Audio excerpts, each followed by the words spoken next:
Dr. Sri Varma's. Dr. Sri Varma's Wellness presents the final cut, Thalaivaru Nirandaram, celebrating 50 years of superstar Rajinikanth. எனக்கு கண்ணில் தண்ணியா அவர் உட்காந்து பார்த்துட்டு இருக்காரு, அவர் சிரிச்சிட்டு இருக்காரு. அந்த மேடையிலேருந்து நான் கேட்டிருப்பேன், அது எப்படி தலைவா உங்களோட சிரிப்பை பார்க்குற மட்டும் எங்களுக்கு கண்ணு கலங்குது. எனக்கு ஒவ்வொரு படத்துலையும் அவர் ஒரு பெரிய மோட்டிவேஷன் பார்க்குறாருல. அங்கே பாரு, அந்த ஃபோட்டோவை பார்த்தா அவர் நம்மளை பார்த்துட்டு இருப்பார். இந்த சிரிப்புக்கு நீங்கள் என்ன அர்த்தம்னாலும் எடுத்துக்கலாம். நான் இருக்கேன்னு எடுத்துக்கலாம், விடுற அதெல்லாம் ஒரு மேட்டரானு எடுத்துக்கலாம். போடா ஆண்டவனே நம்ம பக்கம் இருக்கா. இப்போது கொஞ்சம் அப்படியே பின்னாடி போவோம். நான் இப்போ இருக்கிற விக்னேஷ்காந்த் அண்ணங்கிட்ட பேசல, ஒரு குட்டி பையன் விக்னேஷ்காந்த். நான் பிறந்து எனக்கு விக்னேஷ் காந்தின்னு பேர் வச்சாங்க ஃபர்ஸ்ட். வச்சு 3 நாளுக்குள்ளே எங்கள் அக்கா அண்ணங்கெல்லாம் சேர்ந்து இல்லை காந்த்னு வச்சுருவோம் அப்படின்னு முடிவு பண்ணாங்க. ஏன்னா அவங்களாம் தீவிரமான தலைவர் ஃபேன். இந்த பாஷா படத்தில் ஈவன் பேருக்குள்ளே காந்தம் உண்டு உண்மைதானடா அந்த லைன் வர்றப்ப எனக்கு பயங்கரமாக இருக்கும். மல்கோவா மாமின்னு ஒரு புக்கு படிப்பார். அதுக்கு அவர் ஒரு எக்ஸ்பிரஷன் கொடுப்பார். கொடுத்து அதை படித்து இச்சு இச்சு இச்சு அதுதான் அவர் எல்லா படத்துலையும் இல்ல அதில் ஒரு ரிதம் இருக்கும். அவரோட எல்லா ஹியூமர்லையும் ஒரு ரிதம் இருக்கும். எச்சச்ச எச்ச கச்ச கச்சா அப்படின்னோட அந்த இடத்துல ஒரு ஸ்டார்னா அப்படி வெறும் நடிப்பு அது இல்லை தங்கம். அப்படி ஒரு விஷயத்துக்குள்ள அவர் அடக்கவே முடியாது. ஸ்டைல்னா ஸ்டைலின் உச்சம், காமெடினா காமெடின் உச்சம், சென்டிமெண்ட்னா சென்டிமெண்ட்டின் உச்சம், நம்பிக்கைன்னா நம்பிக்கை, எல்லாத்துக்குமான உச்சமா இருக்கிறது இருக்குல்ல. அதனாலதான் அவர் உச்ச நடிகர்னு சொல்றோம். நீ முதல் முறை பார்க்கும் பொழுது நான் அந்த வியப்புல இருந்தே வெளியில வரலாம். ஆனா அவர் என்கிட்ட அத்தனை கேள்வி கேட்கிறார். யூடியூப்ல எப்படி சம்பாதிப்பீங்க, உங்க டீம்ல எத்தனை பேர் 25 பேர். ஓகே 25 பேருக்கும் அதுல இருந்து பணம் கரெக்டா இருக்கா? பணம் ரொம்ப முக்கியம். நிறைய ஏர்ன் பண்ணாதான் நிறைய பேரை பார்த்துக்க முடியும். ஓகே, ஸோ அதெல்லாம் பார்த்துக்கங்க. ஏற்கனவே பயங்கர ஹாப்பி. அவங்க ஃபோட்டோ எடுத்துட்டாங்கன்னு ஒரு சந்தோஷம், எனக்கு இதை பார்த்துருக்காரு அது இது எல்லாம். இவ்வளோ சந்தோஷத்தோட நான் கொஞ்சம் அப்படியே பேசிக்கிட்டே அதை ஆசைப்பட்டுக்கிட்டே வருவோம்ல. அவர் வீட்டில் இருந்து அந்த வீட்டோட எண்டுலேயே ஆசைப்பட்டு அப்படியே வரோம். பின்னாடி கார் ஸ்டார்ட் ஆகுது, வராரு. அப்போ அந்த தெரு ஓரத்தில் நாங்கள் போய் நின்றுக்கிறோம். ஏன்னா கார் அப்படி தான் போக போகுதுன்னு இப்படி நிற்கிறோம். கார் எங்களை கிராஸ் பண்ணுது. ஜன்னலை திறந்து விட்டு பாய் சொல்லிட்டு போகிறார். இது பேட்டையோட ஆடியோ லான்ச்சில் அந்த ஓப்பனிங்கில் அவருக்கு கொடுத்த இன்ட்ரோவில் தான் சொல்லியிருப்பேன். தன்னுடைய வாழ்நாள் முழுவதும் இந்த ரசிகர்களுடைய கூக்குரலை கேட்டு பழக்கப்பட்டவர்களுக்கு, பாராட்டுக்களையே தன்னுடைய வாழ்க்கையாய் மாற்றிக்கொண்டவருக்கு, மேடைக்கு மேடை வார்த்தைகளே கிடைக்காத அளவு அத்தனை பாராட்ட பெற்றிருக்கவருக்கு என்ன சொல்லி கூப்பிடுற இந்த மேடையில்? ரஜினின்றவர் ஒரு நடிகரா மனிதரா? அவர் ஒரு டைட்டிலா? கிடையாது. அவர் ஒரு தத்துவம்.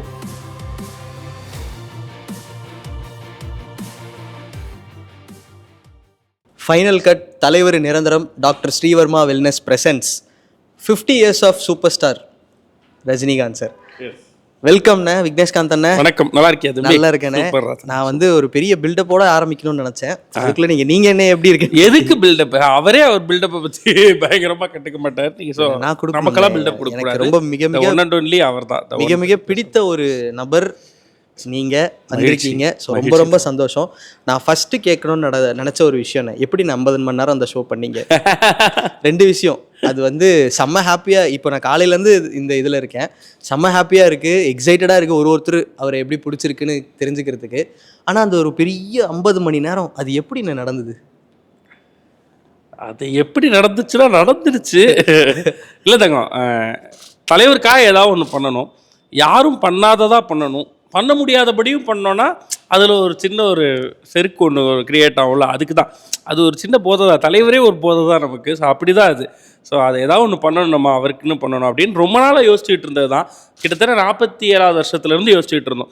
இன்னும் ஒரு 3 வருஷத்தில் ஏதாவது ஒன்று பண்ணணும், நம்ம ஒரு ரிமார்க்கபிளாக ஒன்று பண்ணணும் அப்படின்னு சொல்லி. ஸோ அப்போ நமக்கு நான் ரேடியோவில் இருந்தப்போ ரேடியோவில் அந்த மாதிரி ஒரு சாதனை பண்ணணும்னு நினச்சேன். அது கரெக்டாக அப்போ பண்ண முடியாமல் இப்போ அமைஞ்சு அது தலைவருக்காக பண்ணணும் அப்படின்றப்ப இப்போ கொஞ்சம் நமக்கு வயசும் ஆயிடுச்சு. அப்போ நான் யோசிச்சப்போ ஒரு வயசு, இப்போ ஒரு வயசு, இருந்தாலும் பண்ண முடியுமா அப்படின்னு யோசிக்கவே இல்லை. தலைவருக்காக பண்ணணும்னு முடிவு மட்டும்தான் பண்ணோம், செஞ்சுட்டோம். ஸோ அவரை மாதிரி தான் ஒரு முடிவு எடுத்துட்டா அந்த முடிவுக்காக நின்று பண்ணிடுறதுன்னு இருக்குல்ல. ஸோ அதை எடுத்து அதை செய்யணும்னு முடிவு பண்ணோம், செஞ்சுட்டோம். ஸோ 50 ஹவர்ஸ்க்கு முன்னாடி என்னால் அதை உடல்நிலையாக அதை ஹேண்டில் பண்ண முடியுமா, கண்டென்ட்டாக அவ்வளோ கண்டென்ட் கண்டிப்பாக இருக்கா. அவரை பற்றி 50 மணி நேரம் 50 நாள் கூட பேசலாம். ஆனால் நமக்கு பேசுறதுக்கான திராணி இருக்குமா, நம்மளுக்கு அந்த சக்தி இருக்குமான்லாம் யோசித்தோம். அதை அவர் இருந்ததுனால கடந்து வந்துட்டேன். உங்களோட இந்த வீடியோஸ்லாம் நாங்கள் பார்த்துட்டு இருக்கும் போது நிறைய தலைவர் ரெஃபரன்ஸ் இருக்கும். அதெல்லாம் எங்களுக்கு ரொம்ப பிடிக்கும்.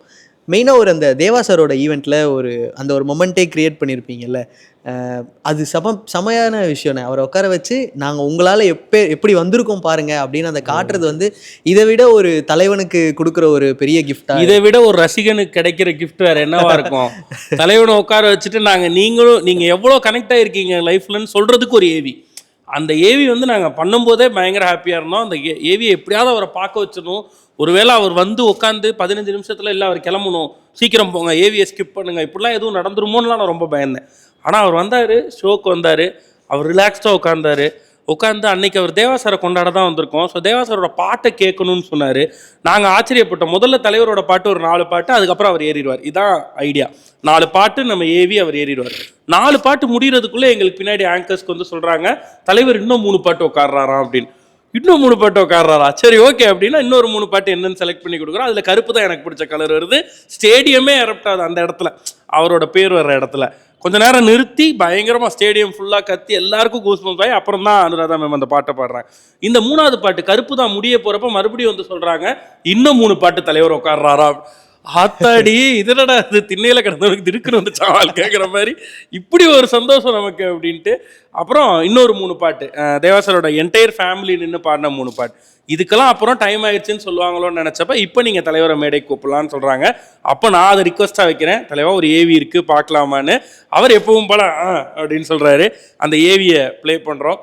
எனக்கு கண்ணுலன்னு தண்ணியாக அவர் உட்காந்து பார்த்துட்டு இருக்காரு, அவர் சிரிச்சுட்டு இருக்காரு. அந்த மேடையிலேருந்து நான் கேட்டிருப்பேன், அது எப்படி தலைவா உங்களோட சிரிப்பை பார்க்குறப்ப மட்டும் எங்களுக்கு கண்ணு கலங்குது அப்படின்னு சொல்லி. ரொம்ப ஆர்கானிக்காக அந்த மொமெண்ட் என்னால் கம்ப்ளீட்டாக அந்த ஸ்டேஜில் இருந்து அவரோட ரியாக்ஷனை ரசிக்க முடிஞ்சுது. ஸோ அந்த ஏவி முடிகிறப்ப அது வந்து பல பேரோட கனவு. ஏன்னா அந்த ஏவியிலே மென்ஷன் பண்ணியிருப்போம், அது ஒரு 10-12 தலைவர் ரசிகர்களுடைய வாழ்நாள் கனவு அது. அந்த ஏவி அவர் பார்த்துட்டாருனோன்னு வேற எதுவுமே தோணல. நானும் அரவிந்தனும் விறுவிறுன்னு கீழே ஓடணும். அவர் காலில் போய் விழுந்து அப்பா அப்படி பிடிச்ச ஒரு கட்டி பிடிச்ச ஒரு விஷயம் பண்ணார். அந்த ஃபோட்டோ வந்து இன்னைக்கு எனக்கு பார்க்குறப்பெல்லாம் கண்ணு கலங்கும். அப்படி ஒரு மூமெண்ட். இப்போ கொஞ்சம் அப்படியே பின்னாடி போவோம். நான் இப்போ இருக்கிற விக்னேஷ்காந்த் அண்ணன் கிட்ட பேசல, ஒரு குட்டி பையன் விக்னேஷ்காந்த். நான் இப்பவே குட்டி பையன் தானே, சரி வேணா ஸ்கிப் பண்ணிக்கங்க வீடியோ. தேவையான ஒரு விஷயம் தான். அந்த அந்த சின்ன வயசுல ஒரு ஸ்டாரை நம்ம செலக்ட்லாம் பண்ண முடியாது. ஜிவிஎம் சார் சொல்ற ஸ்டைலில் வந்து அது நம்மளை அடிக்கணும், நம்மளை போட்டு திருப்பணும். ஸோ அந்த மொமெண்ட்டை பற்றி சொல்லுங்க. உண்மையிலே அதான் நடந்துச்சு. எனக்கு செலெக்ஷனுக்குலாம் வாய்ப்பே கிடையாது. நான் யார் ஃபேன் ஆகணும் அப்படின்ற கேள்வியே கிடையாது. ஏன்னா நான் பிறந்து எனக்கு விக்னேஷ் காந்தின்னு பேர் வச்சாங்க. ஃபர்ஸ்ட் வச்சு 3 நாளுக்குள்ளே எங்கள் அக்கா அண்ணங்கள்லாம் சேர்ந்து இல்லை காந்த்னு வச்சுருவோம் அப்படின்னு முடிவு பண்ணாங்க. ஏன்னா அவங்களாம் தீவிரமான தலைவர் ஃபேன்ஸ் நான் பிறக்கும் போதே. ஸோ என்னை சுற்றி என் குடும்பமே, என் பரம்பரையே தலைவர் ஃபேனாக இருக்கிறதுனால நான் வளர்க்கப்படும் பொழுதே சொல்லப்போனால் நான் அவரோட முதல் படம் பார்க்கறதுக்கு முன்னாடியே நான் ஒரு ஃபேன் ஆகிட்டேன். அப்படிதான். ஏன்னா சொல்லி தலைவர் எப்படி தெரியுமா, தலைவர் படத்துக்கு போகிறோம் அப்படின்னு சொல்லி என்னைய இந்த பேர் ஏன் வச்சோம் அப்படின்றதெல்லாம் சொல்லும்போது எனக்கு அது உள்ளுக்குள்ளேயே அது பிளட்லேயே வந்துருச்சு. ஊறி போன பிளட் அது. அதுக்கப்புறம் தான் நான் தலைவரோட முதல் படத்தையே பார்த்தேன்னு நினைக்கிறேன். எனக்கு தெரிஞ்சு நான் ஃபஸ்ட்டு பார்த்த படம்லாம் டிவியில் தான் பார்த்தேன். அண்ணாமலை தான் நான் முதல்ல பார்த்த தலைவர் படம் எனக்கு நினைவு தெரிஞ்சு. ஸோ அதை நான் டிவியில் தான் பார்த்தேன். அதுக்கப்புறம் தான் தேட்டருக்கு கூப்பிட்டு போகிறது, அப்புறம் அவங்களோட அந்த கொண்டாட்டங்கள்லாம் கலந்துக்கிற வயசு எனக்கு வர்றப்ப அதெல்லாம் பண்ண ஆரம்பித்தாங்க. ஸோ பை பர்த்டே நான் வந்து தலைவர் ஃபேனாக தான் பிறந்தேன். பேரில் அவரை தாங்கினதுக்கு அப்புறம் தான் எனக்குள்ளே தாங்க ஆரம்பிச்சேன். எல்லாருக்குமே ஒன்று இருக்கும் இல்லைன்னா, அவரோட படத்தில் வர பேரை வந்து வைக்கணும். இப்போ முத்து வரும்போது முத்துனே பேர் வச்சுருக்காங்க அப்படின்றது சொன்னோம். இப்போ நிறைய பேர் பாட்ஷான்லாம் இருக்கிறவங்களுக்குலாம் அது ஒரு பெரிய மெரிட்டாக இருக்கும். காந்தை வச்சு இவ்வளோ நாள் சுற்றிட்டு இருக்கீங்க, வாழ்ந்துக்கிட்டு இருக்கீங்க, அது எப்பேற்பட்ட ஒரு ப்ரௌடான மொமெண்ட். அது பெருசு தான் தங்க, ரொம்ப பெருசு. காதல் படம் வர்றவர்லையும் அதுக்கப்புறம் என்னை விருச்சகாந்த்னு வச்சு ஓட்ட ஆரம்பிச்சிட்டாங்க. அதுக்கு முன்னாடி வரலையும் சொன்னோன்னு ஃபஸ்ட்டு சொல்கிறது ரஜினிகாந்த், விஜயகாந்த், விக்னேஷ்காந்த் தான் அப்படி தான் சொல்லுவாங்கன்னு. ஸோ அது வந்து பெரிய பெருமை தான் நமக்கு. அதுவும் தலைவர் ஃபேன்னே நான் அதை நம்மளே ப்ரொபகண்டாவும் பண்ணிக்கும் பொழுது அந்த பேர் இருக்கப்ப நிறைய பேர் இப்போ வரலையும் என்னை இன்டர்வியூஸில் கூட கேட்குற கேள்வி, இது உண்மையிலே நீங்கள் வச்சுக்கிட்ட பேரா இல்லை உங்களுக்கு வச்ச பேரான்னு கேட்டுக்கிட்டே இருப்பாங்க. அது வந்து தலைவரோட ஃபேனுன்றதுனால நம்மள்ட்ட அதை கேட்குறாங்க அப்படின்றப்ப அது ரொம்ப ப்ரௌட் தான். அவரை தாங்கி வருது. அதுவும் இந்த பாஷா படத்தில் இவன் பேருக்குள்ளே காந்தம் உண்டு உண்மைதானடா அந்த லைன் வர்றப்ப எனக்கு பயங்கரமாக இருக்கும். அதை நான் ரொம்ப நாள் என்னோட அப்போல்லாம் லேப்டாப் ஓப்பன் பண்ணால் ஒரு சவுண்ட் இல்லையா, நம்ம வச்சுக்கலாம் அதை கஸ்டமைஸ் பண்ணி, நான் அதுதான் வச்சுருப்பேன். லேப்டாப் ஓப்பன் பண்ணால் இவன் பேருக்குள்ளே அப்படின்னு ஒரு மாதிரி ஒரு இது. ஆமாம், நானே அப்படியா. Okay okay. நீங்களே சொன்னீங்க ஃபேமிலியே வந்து ரஜினி சாரோட ஃபேன்ஸ் அப்படின்னும் போது ஃபேமிலியே ஒரு ஹாப்பனிங்காக இருக்கும். ஒரு டிவியில் படம் போட்டாலும் வாங்க உட்காருங்க அப்படின்னு சொல்லி பார்க்குறதா இருக்கட்டும், இல்லை வெளியில் போய் தேட்டரெலாம் போய் பார்க்குறதா இருக்கட்டும். இந்த குடும்பத்தில் கொண்டாடிட்டு தேட்டர் அப்படின்ற ஒரு இடத்துக்கு போய் அங்கே இவ்வளோ பேர் கொண்டாடுறாங்க அப்படின்ற அந்த மொமெண்ட் எப்படி இருந்தது? பயங்கரமாக இருந்துச்சுங்க. அதாவது ஒரு மனிதரை அவர் வாழ்நாள் நான் இதை வந்து பேட்டையோட ஆடியோ லான்ச்சில் அந்த ஓப்பனிங்கில் அவருக்கு கொடுத்த இன்ட்ரோவில் தான் சொல்லியிருப்பேன். தன்னுடைய வாழ்நாள் முழுவதும் இந்த ரசிகர்களுடைய கூக்குரலை கேட்டு பழக்கப்பட்டவர்களுக்கு பாராட்டுக்களையே தன்னுடைய வாழ்க்கையாய் மாற்றி கொண்டவருக்கு, மேடைக்கு மேடை வார்த்தைகளே கிடைக்காத அளவு அத்தனை பாராட்ட பெற்றிருக்கவருக்கு என்ன சொல்லி கூப்பிடுற இந்த மேடையில் அப்படின்னு கேட்டிருப்பேன். அதுதான் உண்மை. அது ஒரு கூஸ்பம்ப் மூமெண்ட். எல்லாரோடையும் சேர்ந்து கத்தி சொல்லப்போனால் அந்த ஃபர்ஸ்ட் டேல தலைவர் பேசுகிற எல்லா டைலாக்கும் பாதி தான் நமக்கு கேட்கும். மீதியை வந்து நம்ம ஒரு அசம்ஷன்ல கத்தி வச்சிருவோம். ஓகே, அந்த இடத்துல தலைவர் பஞ்சு தான் அடிச்சிருப்பார் அப்படின்னு சொல்லி கத்தி வச்சிருவோம்ல.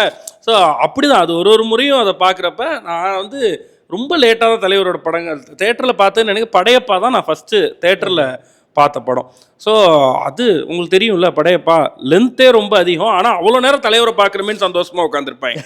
யாருமே லென்த்தை பற்றி ஃபீல் பண்ண மாட்டாங்க படத்தில். ஸோ வேறு மாதிரி அதுலேயும் சட்டையெல்லாம் கழட்டிட்டு தலைவர் போனால் பயங்கரமாக இருக்கும். அது செகண்ட் ஒரு மொமெண்ட் இருந்திருக்கோம்லண்ணா, லைக் இந்த படம் இந்த சீன் ஆர் ஏதோ ஒரு விஷயம் எனக்கு அண்ணாமலையிலேருந்தே அது இருந்துச்சு. நான் டிவியில் பார்க்க ஆரம்பித்த டைமில் இருந்தே எனக்கு ஒவ்வொரு படத்துலையும் அவர் ஒரு பெரிய மோட்டிவேஷன். இன்னைக்கு வரலையும் அதான் நம்ம லைஃப்பில் ஏதாவது ஒரு பிரச்சனை வந்துச்சுன்னா, ஏதோ ஒன்று நடக்குதுன்னா, நான் இந்த இப்போ இங்கே பார்க்குறாருல அங்கே பார், அந்த ஃபோட்டோவை பார்த்தா அவர் நம்மளை பார்த்துட்டு இருப்பார். இந்த சிரிப்புக்கு நீங்கள் என்ன அர்த்தம்னாலும் எடுத்துக்கலாம். நான் இருக்கேன்னு எடுத்துக்கலாம், விடுற அதெல்லாம் ஒரு மேட்டரானு எடுத்துக்கலாம், போட ஆண்டவனே நம்ம பக்கம்னு எடுத்துக்கலாம். அப்போது நம்மளோட எல்லா சிச்சுவேஷன்ஸ்க்கும் நான் அவர் ஒரு ஆறாவாக பார்க்குறேன். அந்த முகத்துலேருந்து நமக்கு ஒரு பதில் கிடைக்குது, அந்த முகத்துலேருந்து ஒரு மோட்டிவேஷன் கிடைக்குது. அப்படி தான் அந்த படங்கள் எல்லாமே. இன்றைக்கும் நமக்கு ஏதாவது ஒரு மொமெண்ட்டில் நம்ம விழுகிறப்ப அசோக் அப்படின்னு யாரையாவது பார்த்து சொல்லணும்னு தோணுதில்ல. ஆனால் நம்ம வளர்ந்து வரும் பொழுது ஒருவேளை அந்த அசோக் சரியான சூழலில் இல்லைன்னா அவனுக்கு நீ நல்லது தான் பண்ணணும் அப்படின்னு சொல்லி கொடுத்ததும் அந்த படம் தான் இல்லையா? உனக்கு துரோகம் பண்ணவனுக்கு நீ நல்லது பண்ணுறதுக்கான வாய்ப்பு வந்தால் தவறாமல் அதை பண்ணிடுன்னு சொல்லி கொடுத்தவர். ஸோ ரஜினின்றவர் ஒரு நடிகரா மனிதரா அவர் ஒரு டைட்டில் கிடையாது, அவர் வந்து ஒரு தத்துவம். ஸோ அந்த தத்துவத்துப்படி வாழணும்னு முடிவு பண்ணிட்டோன்னா எல்லா படங்களுமே நமக்கு அதில் பாட புத்தகங்கள் தான். ரொம்ப பிடிச்ச படம் எதுனா? நிறைய பிடிச்ச படம் அப்படின்னா இதில் தான் இந்த மாதிரி கேள்விகள் தான் ரொம்ப சங்கடமாக இருக்கும். ஏன்னா எதை சொல்கிறதுனே நமக்கு தெரியாது. ஆனால் எனக்கு தெரிஞ்சு சிவாஜி வந்து எல்லாருமே, எனக்கு சிவாஜி மாதிரி தலைவர் நிறையா படங்கள் பண்ணணும்னு நான் ஆசைப்பட்றேன் இப்போவும். ஸோ சிவாஜி வந்து எனக்கு ரொம்ப ஒரு மைல் ஸ்டோன். இது வந்து எனக்கு தில்லுமுள்ளு வந்து எனக்கு ரொம்ப பிடிச்ச படம். ஏன்னா தலைவர் வந்து எல்லாமே பண்ணுவார். காமெடியினுடைய உச்சம் அவர். ரீசெண்டாக நான் ஒரு பெரிய லெஜெண்டரி ஆக்டர் அவர் வந்து இன்டர்வியூ பண்ணுறப்ப அவர் சொன்னார், டைமிங் காமெடியில் டைமிங்னா கவுண்டமணி சாரும் ரஜினி சாரும் சேர்றப்ப ரஜினி சார்ட்ட ஒரு டைமிங் இருக்கும், அந்த டைமிங் தான் அப்படின்னு சொன்னார் அவர். ஸோ அதுதான் தலைவர் வந்து அதில் பிரிச்சுறாரு. தில்லுமுள்ளு பயங்கரமாக இருக்கும் அது பார்க்க. ஆனால் அதுதான் நான் அடுத்து கேட்க வந்தேன். நிறைய வேர்ஷன்ஸில் நமக்கு ரொம்ப பிடிக்கும். காமெடியாக எப்படி ரொம்ப பிடிக்கும்? ஏன்னா நமக்கு சின்ன வயசில் இருக்கும்போது டக்குன்னு காமெடினா டப்புன்னு நம்ம அட்ராக்ட் ஆகிடும், டான்ஸ்னால் டக்குன்னு அட்ராக்ட் ஆகிடும். இந்த ரெண்டுத்துலேயுமே நீங்கள் எப்படி பார்க்குறீங்க? பயங்கரமாக இருக்கும் தாங்க. அதில் அது ஒரு குழந்தையாக மாறிடுவார். அவர் ஹியூமர் பண்ணும்போது குழந்தையாக மாறிடுவார். அதுக்கு பின்னாடி இருக்க விஷயங்களை பற்றி யோசிக்க மாட்டார். இப்போது மல்கோவா மாமின்னு ஒரு புக்கு படிப்பார். அதுக்கு அவர் ஒரு எக்ஸ்பிரஷன் கொடுப்பார். கொடுத்து அதை படித்து இச்சு இச்சு இச்சு ஆச்சு அப்படி அது ஒரு டைமிங் தாங்க. இப்போ இந்த காமெடியை நான் பண்ணலாமான்னு யோசிக்கலாம்ல, அவர் இல்லை, அது ரசிக்கிறபடி இருக்கும். அதில் ஒரு துளி விரசம் இருக்காது. காமெடினா காமெடியாக இருக்கும். கடவுளை கடவுளை கடவுளை கடவுளை கடவுளை. அதில் நீங்கள் அந்த சீனை நீங்கள் விரசமாக யோசிச்சு பார்க்கவே முடியாது. அதை அப்படி அவரால் மாற்ற முடியும், அப்படி கையாள முடியும் அவரால். அதுதான் அவர் எல்லா படத்துலையும் இல்ல அதில் ஒரு ரிதம் இருக்கும். அவரோட எல்லா ஹியூமர்லையும் ஒரு ரிதம் இருக்கும். எச்சச்சா அப்படின்னோட அந்த இடத்துல கைத்தட்ட. இந்த மாதிரி அது வந்து ஒவ்வொரு இடத்துலையும் அவர் வந்து அது ஒரு ரிதமோட கரெக்டான டைமிங்கோட, அது வந்து தலைவர்கிட்ட இருந்து எல்லா காமெடியான ஆகணும்னு நினைக்கிறவங்களுமே கற்றுக்க வேண்டிய ஒரு விஷயம்னு நினைக்கிறேன். ஒரு ஸ்டார்னா அப்படி வெறும் நடிப்பு அது இல்லை தங்கம். அவர் வந்து ஸ்டைல்னு ஒரு விஷயத்த சொல்கிறதோ இது அப்படி ஒரு விஷயத்துக்குள்ளே அவர் அடக்கவே முடியாது. ஸ்டைல்னா ஸ்டைலின் உச்சம், காமெடினா காமெடின் உச்சம், சென்டிமெண்ட்னா சென்டிமெண்ட்டின் உச்சம், நம்பிக்கைனா நம்பிக்கை, எல்லாத்துக்குமான உச்சமாக இருக்கிறது இருக்குல்ல. அதனால தான் அவர் உச்ச நடிகர்னு சொல்கிறோம். அந்த ஒரு கரிஷ்மான்னு ஒன்று இருக்கும்ல, நம்ம அவரை பார்க்கும்போது நிறைய பேர் வந்து யாராவது ஒருத்தர் இப்படி சொன்னார் அப்படின்னா நம்ம எப்படி சொல்கிறோமோ அந்த மாதிரி தான் இப்படி சொன்னார் அப்படின்னா. ஆனால் சூப்பர் ஸ்டார் பற்றி சொல்லும் போது மட்டும் அவரோட வாய்ஸ்லேயே அவரோட டோன்லேயே வந்து அதை அது நான் சொல்லுவேன். ஏன்னா 90s கிட்ஸில் நீங்கள் பார்த்தீங்கன்னா 80ஸ்லேருந்து ஆரம்பித்து 90s கிட்ஸ், ஈவன் இப்போ 2K கிட்ஸில் கூட ஒரு ஃபோட்டோவுக்கு சார் நில்லுங்க போஸ் கொடுங்கன்னு சொன்னால் தலைவர் போஸ் தானாக வரும் நமக்கு. அப்படி சட்டையை இப்படி வச்சுட்டு நிற்கிறதும், கையை இப்படி பண்ணுறதும், இப்படி பண்ணுறது, இது நமக்குள்ள ஒரு போஸ்னாவே அவர் தான் தெரியாமையே இந்த சப்கான்ஷியஸ் மைண்ட்குள்ளே இருக்குதுன்னு சொல்லுவாங்கல்ல. நம்ம எல்லாருக்கும் அவருடைய போஸ்டர்ஸ் தான் சப்கான்ஷியஸ் மைண்டில் ஸ்டைல்னு தோணியிருக்கு. அதுதான் போஸ், அதுதான் நம்மளுடைய. அப்போது நம்மளை ஸ்டைலிஷாக ப்ரெசென்ட் பண்ணிக்கணும், நம்ம வேகமாக நடக்கணும், நம்ம வேகமாக பேசணும், இப்படின்னு நம்ம எடுக்கிற ஒவ்வொரு அந்த நகருக்குள்ளேயும் நம்மளை டிஃபைன் பண்ணுறதே தலைவராக இருக்கார். ஸோ அப்படி நிறையா நடந்திருக்கு எனக்கு. சின்ன சின்ன இந்த போஸ்ட் கொடுக்குறதுலேருந்து, பேசுகிறதுலேருந்து, வேகமாக நடக்கிறதுலேருந்து, எனர்ஜியாக இருக்கிறவர்லையும் அது எல்லாத்துக்குமே அவர் ஒரு பெரிய காரணமாக இருக்கார். அப்பார்ட் ஃப்ரம் சினிமா இது எல்லாமே தாண்டி ஒரு ரியல் லைஃப் கேரக்டராக நமக்கு வந்து நிறைய கற்றுக்க வேண்டியது இருக்குல்ல. நம்ம முன்னாடி சொன்னவங்க நிறைய விஷயங்கள் சொன்னாங்க. நீங்கள் ஒரு ரஜினிகாந்த் சார் கிட்டேருந்து விக்னேஷ்காந்த் அண்ணா என்ன கற்றுக்கிட்டார் ரியல் லைஃப்பை பார்த்து? இந்த இன்டர்வியூவில் அதை சொல்கிறேன், அதனால் தப்பாக வச்சுக்கேன். நான் தான் நிறைய பேசிக்கிட்டு இருக்கேன். பட் ஜென்ரலாக தலைவர்கிட்ட நான் கற்றுக்கிட்டது வந்து, ஒருத்தவங்கள்ட்ட பேசும்போது, ஒரு கான்வர்சேஷன் வைக்கும்போது, அந்த கான்வர்சேஷனில் நல்ல லிசனராக இருக்கும். அவர் இருக்க இடத்துக்கு அவர் நம்மக்கிட்ட உட்காந்து பேசுகிறதே பெரிய விஷயம். அவ்வளோ கேப்பாக இருந்தவங்க. அவர்கிட்ட ஒரு மீட்டிங், ஒரு 15 மினிட்ஸ் மீட்டிங் அப்படின்னு சொல்லி தான் நம்மளை கூப்பிட்டு போவாங்க. அவர்கிட்ட 15 மினிட்ஸ்னால் ப்ராப்பர் 15 மினிட்ஸாக இருக்கணும். நம்மளும் இதை பேசணும், அதை பேசணும், அதை பேசணும், நம்மளும் நிறைய எடுத்துகிட்டு போவோம். ஆனால் அந்த 15 மினிட்ஸ் 45 மினிட்ஸ் ஆனாலும் அது எப்படி எக்ஸ்டெண்ட் ஆச்சுன்னே உங்களுக்கு தெரியாது. அந்த 45 மினிட்ஸில் 30 மினிட்ஸ் அவர் கேட்டிருப்பார், நீங்கள் பேசியிருப்பீங்க. இது நடக்கவே நடக்காது. அவ்வளோ உச்சத்தில் இருக்க ஒருத்தர் எது கேட்குறீங்க? என்னை முதல் முறை பார்க்கும் பொழுது நான் அந்த வியப்புலேருந்தே வெளியில் வரலாம். ஆனால் அவர் என்கிட்ட அத்தனை கேள்வி கேட்குறாரு. யூடியூப்பில் எப்படி சம்பாதிப்பீங்க? உங்கள் டீமில் எத்தனை பேர்? 25 பேர். ஓகே 25 பேருக்கும் அதுலேருந்து பணம் கரெக்டாக இருக்கா? பணம் ரொம்ப முக்கியம். நிறைய ஏர்ன் பண்ணால் தான் நிறைய பேரை பார்த்துக்க முடியும். ஓகே, ஸோ அதெல்லாம் பார்த்துக்கோங்க. மீம்ஸில் எப்படி நீங்கள் சம்பாதிக்கிறீங்க? மீம்ஸில் ஏர்னிங் கிடையாது. ஓகே, அப்போ எதில் நீங்கள் அதை காம்பன்சேட்? ஒரு மனிதர் இவ்வளோ கேள்வி என்கிட்ட கேட்கணுமா? அவர் நினச்சா இந்த டேட்டாவை இப்படி சொல்கிறதுக்கு அவரை சுற்றி ஆட்கள் இருப்பாங்க. ஓகே, ஆனால் அந்த ஃபீல்டுலேருந்து ஒருத்தர் நம்ம மீட் பண்ணுறோன்றப்ப இதெல்லாம் கேட்கணும்னு நினைக்கிறாருல்ல, அதுதான் அந்த லிசனராக இருக்கிறது ஒன்று. இன்னொன்று, ஒருத்தர் நம்ம சந்திக்கிறோம், ஒருத்தர்கிட்ட பேசுகிறோம், ஒருத்தர் கூட ட்ராவல் பண்ணுறோன்னா அவங்க என்ன யோசிப்பாங்கன்னு புரிஞ்சு நடந்துக்கிறது. நான் வந்து அந்த 50 மணி நேரம் பேசி முடிச்சுட்டு தலைவரை போய் பார்க்க போகிறேன். என்னை பார்த்த நொடிக்கு அவர் நான் சொல்கிறதுக்கு முன்னாடி அவர் சொல்கிறார், நான் போய் அவர் காலில் விழலான்னு போகிறேன்.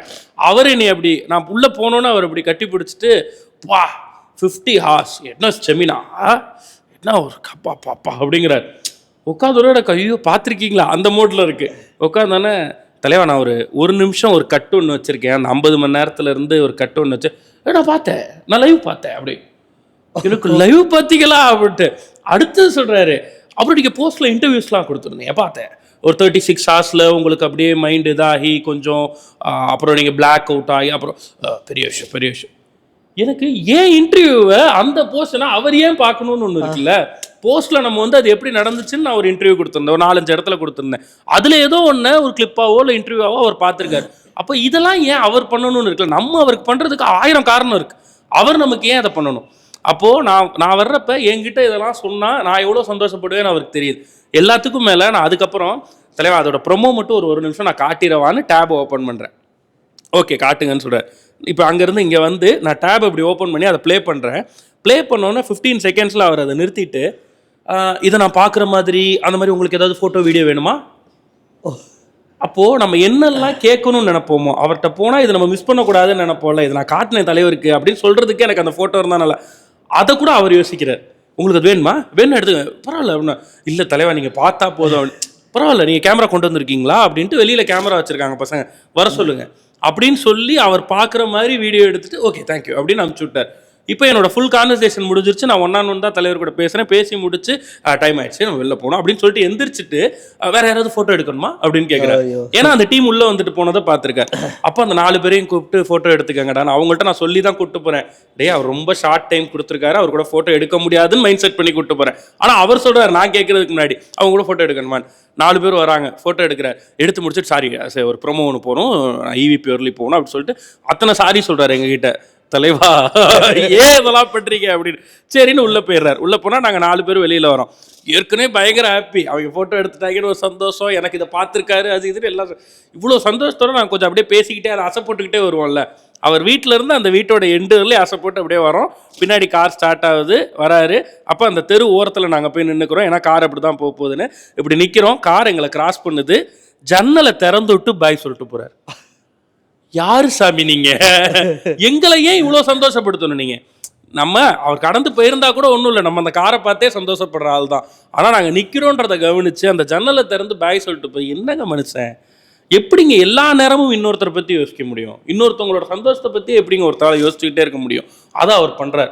தனியாக ஒரு சோலோ காரில் ஒரு ஆளாக போகிறார். எனக்கு என்னப்பா, நம்ம ஏதோ முன்னாடி பின்னாடி காரு நம்மளை கூப்பிட்டு போகிறதுக்கெல்லாம் 2 பேர் 3 பேரை கூப்பிட்டு போகாமல் நம்ம காரே ஏறதில்லை. ஆனால் அவர் அதுதான் அவர். ஸோ இப்படி சொல்லிகிட்டே இருந்தால் நிறைய இருக்குது. நான் கற்றுக்கிட்டதுன்னா இது 2 தான். ஆப்போசிட்டில் இருக்கவங்க சொல்லாமல் அவங்களுக்கு என்ன வேணும்னு தெரிஞ்சுக்கிறதும் நிறைய கேட்குறதும், இது ரெண்டும் ரொம்ப முக்கியம். இந்த பேட்டா ஆடியோ லான்ச் தான் நீங்கள் ரொம்ப என்ஜாய் பண்ணி பண்ணது. என்கிட்ட பர்சனலாக ஒரு வாட்டி சொன்னீங்க. அதுக்கு பின்னாடி வந்து நிறைய மூமெண்ட்ஸ் இருந்துச்சு. அது ஒரு தலைவர் படம் மாதிரியே இருந்தது. நிறைய அப்ஸ் அண்ட் டவுன்ஸ் இருந்துச்சு அந்த டைமில் அதை பண்ணுறதுக்கு அப்படின்னும் போது. அண்ட் அதை முடிச்சுட்டு நீங்கள் பயங்கர எமோஷன் ஆனீங்க. அதெல்லாமும் என்கிட்ட பர்சனல் ஷேர் பண்ணிருக்கும்போது சொல்லும்போது அதில் ஒரு அழகான ஒரு விஷயம் இருந்தது. நமக்கு ரொம்ப பிடிச்ச ஒரு துறை, நமக்கு ரொம்ப பிடிச்ச ஒரு மொழியில் தலைவருக்கு பண்ணுறோம் அப்படிங்கிறது ஒன்று இருக்குல்ல, அந்த டே எப்படி இருந்ததுண்ணா? தங்கம், இப்படியே நான் ஒரு ஃபேமிலியே பரம்பரையே வளர்ந்த ஒரு பையன், பார்த்ததே பெருசாக நினைக்கிற ஒரு பையன், அவர் நம்மளுடைய ஒர்க்கை பார்த்ததே பெருசாக நினைக்கிற ஒரு பையனுக்கு அவரை ஒரு மேடையில் ஹோஸ்ட் பண்ணுறதுக்கான வாய்ப்புனா அதை விட என்ன பிக்கஸ்ட் திங் இருக்க போகுது. ஸோ அப்போ அது நடக்கும் பொழுது நீ சொன்ன மாதிரி தான், நான் வந்து அதுக்காக ஒரு வாரமாக தயாராகிறேன். எல்லா இடத்துலையும் சொல்லி வச்சுட்டேன், நான் தான் ஹோஸ்ட் பண்ணுறேன், எல்லாத்துக்கும் தயாராகிட்டேன். எப்படி இருக்க போது, என்ன பேச போகிறேன், எல்லாம் முடிவு பண்ணியாச்சு.